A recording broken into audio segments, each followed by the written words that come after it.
இன்ஸ்டாவில் குடும்ப உறுப்பினர்களுடன் பேசிய போது பிரியாணி மட்டுமல்ல பீரும் இருக்கு என்று தெலங்கானா அமைச்சர் பேசியிருப்பது சர்ச்சையை ஏற்படுத்தியுள்ளது. தெலங்கானா மாநில வனத்துறை அமைச்சராக இருப்பவர் சுரேகா. சர்ச்சைகளுக்கு பெயர் போன இவர் தற்போது மீண்டும் ஒரு புது விவாதத்தில் சிக்கியுள்ளார். குடும்ப உறவினர்களுடன் இன்ஸ்டாகிராம் நேரலையில் பேசிய சுரேகா, இன்று நமக்கு பண்டிகை நாள் என்றும் அதிகமாக டான்ஸ் ஆடுபவர்களுக்கு அதிக பிரியாணி வழங்கப்படும் எனவும் கூறுகிறார். அப்போது எதிரிலிருந்து பேசிய அவரது உறவுக்கார பெண் ஒருவர், மது ஆறாக ஓட வேண்டும் அல்லவா என்று கேட்கிறார்.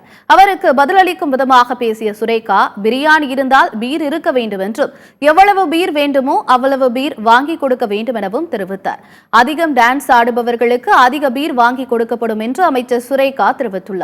இந்த இன்ஸ்டா லைவ் வீடியோ சமூக வலைதளங்களில் வெளியாகி வைரலாகி வருகிறது.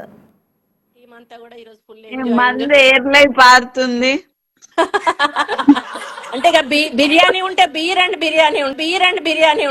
బిర్యానీ ఉంటది కదమ్మా పాపము వాళ్ళకి అఫీషియల్ సెలబ్రేషన్ అన్నప్పుడు మనం అఫీషియల్ గా ఇచ్చేది.